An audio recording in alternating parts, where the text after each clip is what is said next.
Hello everyone, welcome to my channel. মই ধৰিত্ৰী আপোনালোকক স্বাগতম জনাইছো মোৰ অন্য এটা ভিডিঅ'লৈ। আশা কৰোঁ আপোনালোক সকলো ভালে আছে। যিসকলে মোৰ চেনেলটো নতুনকৈ চাই আছে প্লিজ সাবস্ক্ৰাইব কৰিব আৰু লাইক কৰিব, তেতিয়াহে মই আৰু নতুন ভিডিঅ' বনাবলৈ উৎসাহিত হ'ম। তেন্তে আজি ভিডিঅ'টো আৰম্ভ কৰোঁ।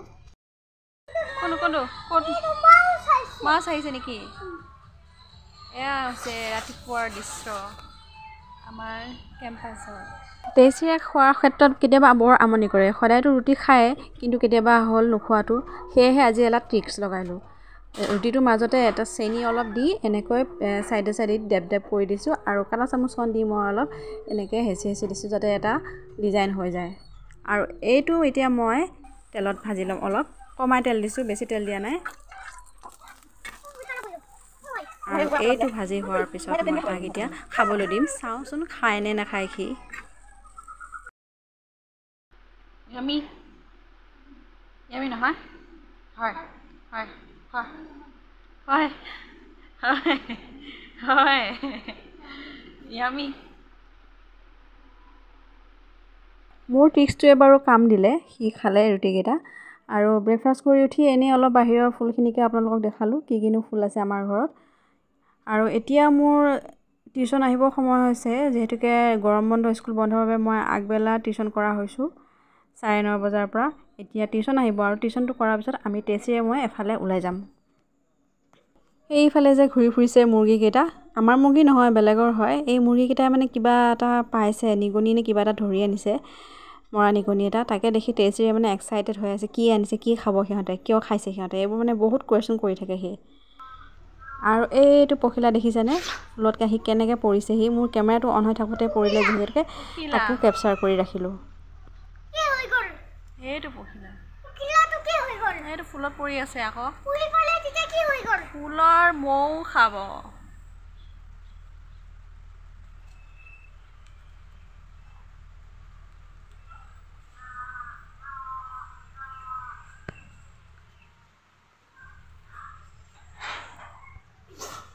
এয়া আমাৰ ষ্টুডেণ্ট আহি গ'ল।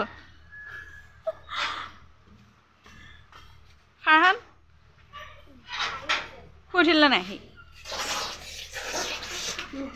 Let's go.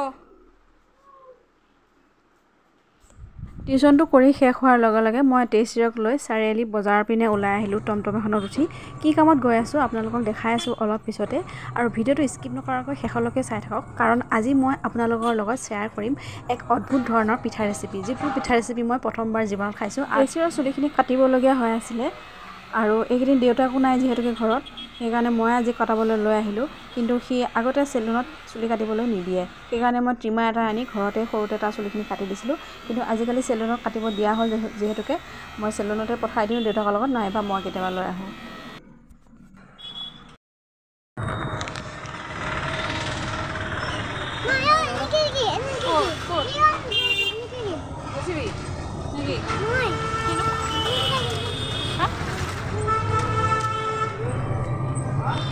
তাৰ চুলি কটা হ'ল আৰু দুটামান বজাৰ কৰিবলগীয়া আছিলে।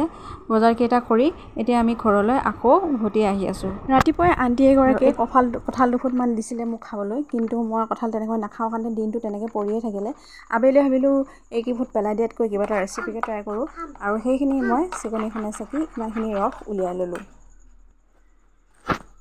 আৰু ইয়াতে মই এতিয়া দিম পিঠাগুড়ি অলপমান। পিঠাগুড়িখিনি মই এতিয়া ভালকৈ মিক্স কৰি ল'ম। আৰু ৰ'ব দেই, কথা এটা কওঁ, আজি আকৌ আমাৰ ৰান্ধনি তেইছিৰেহে দেই, তেইছিৰেহে কাম কৰি আছে, কিন্তু মই কেমেৰা ধৰিহে আছোঁ। আৰু ইয়াতে দিছোঁ অলপমান বেকিং পাউডাৰ।